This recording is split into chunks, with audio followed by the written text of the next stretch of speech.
What you got for me today, Kay? Let's get straight into it. Today, the question we're asking is, can you become a millionaire while working a job? Ooh, good topic. I like that.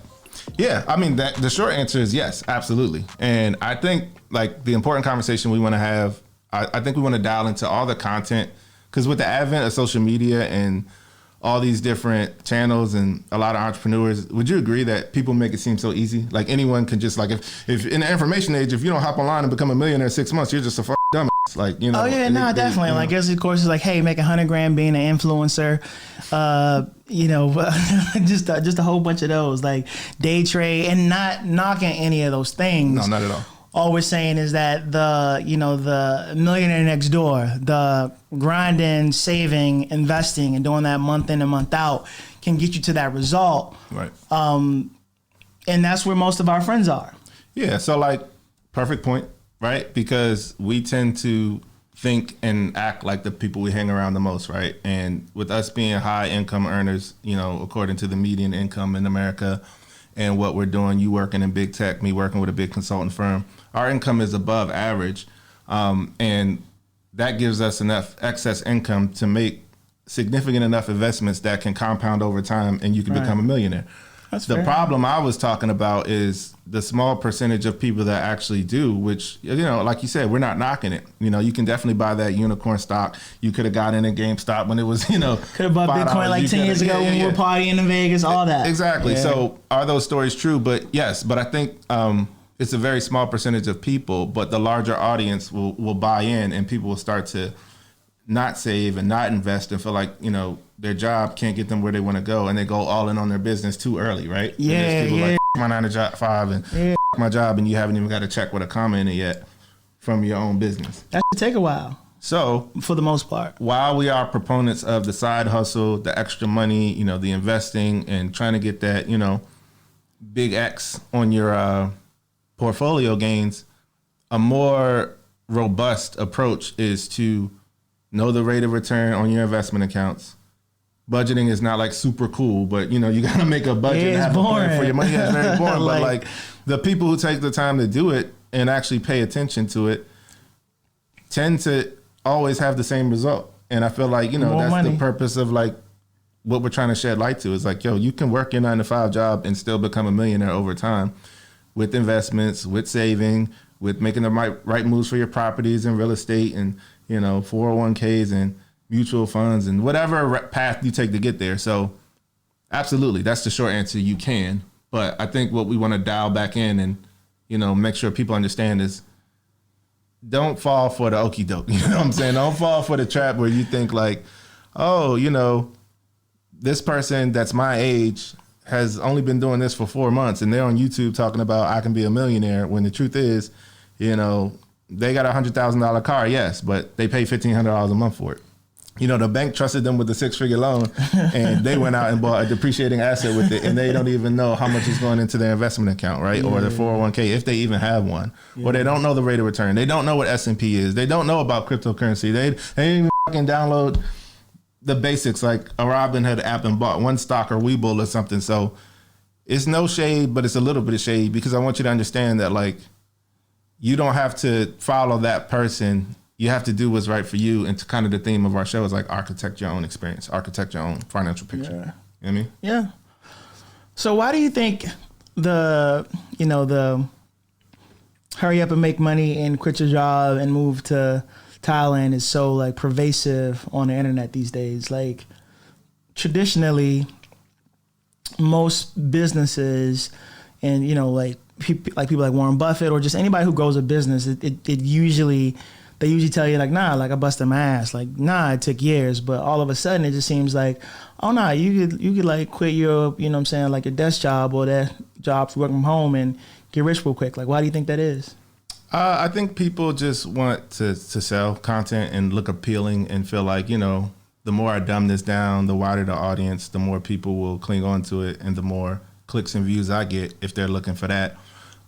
Or just kind of wanting to make it look like, you know, they're just so, what's the word I'm looking for? Like they make the right call all the time. They're such the Nostradamus of this financial, you know, whole picture that if you listen to them, you'll rise above the limitations of, all these peasants around you who don't think like you because you took the time to watch my video and get insights that no one else knows about. So that's why. But the reality of it is very few people actually, get to that level of success that we're talking about without, like you said, grinding, putting in the time. Like everyone who's like a master, a genius, or appears like a savant in their industry. It takes time. Yeah, it's because they put in the time to make it look easy. Like we can name, athlete after athlete or business person after business person who made something look easy. Like I was watching Elon Musk on Saturday Night Live a week ago, and I'm like, this dude just talks about starting car companies and, switching out technologies and what he did with SpaceX. Like you could just sign up. Like I could just pull up to the what's it called? We're downtown. All right, you gotta edit this part out because I'm gonna think about it later. Barcelona? No, not there. That's where we eat and drink and do burner. No. A DCRA. Like you could just pull up to the DCRA and just be like, I want to start a car company today. Here's my $600, LLC me, and tomorrow I'm selling SpaceX cars and I'm in green energy and cool car. Like he made it sound so easy, but he obviously had to put in a lot of time, effort, energy, work, raise venture capital, all the stuff it takes to start big tech. So I don't know. I think there's this syndrome of people who make it seem so easy for the clicks and the likes and the views and to get the engagement, but truth be told, a very small percentage are going to put in the legwork it takes to arrive at that point. That's fair. I mean, I really got nothing to add to that. I mean, it just is what it is. So what are the takeaways that you have or think that are relevant for our audience?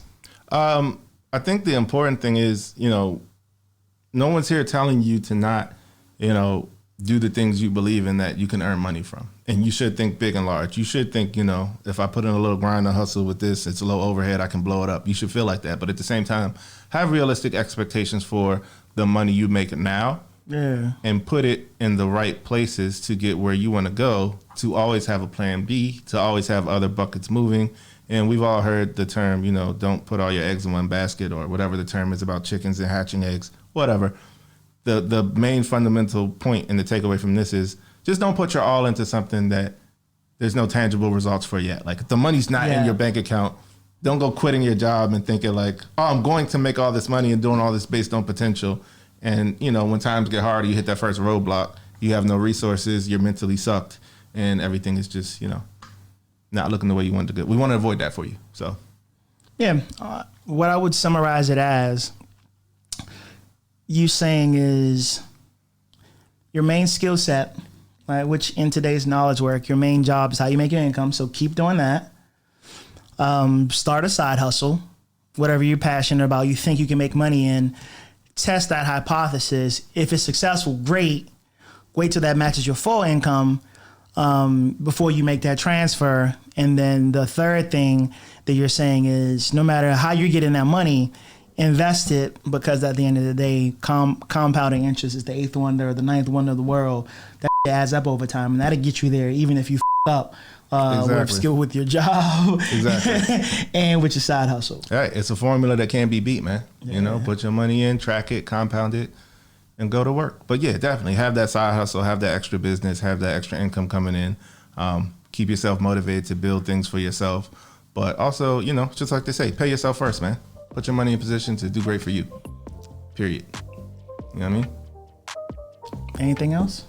Nah, man, New Rules Podcast. You see me, I can't even pronounce nothing past that. If I say C, you know what I'm saying? My whole I can't pronounce nothing. Yeah, but y'all get what I'm trying to say. We going in. If you like content like this, if you're on YouTube, you can hit that subscribe button.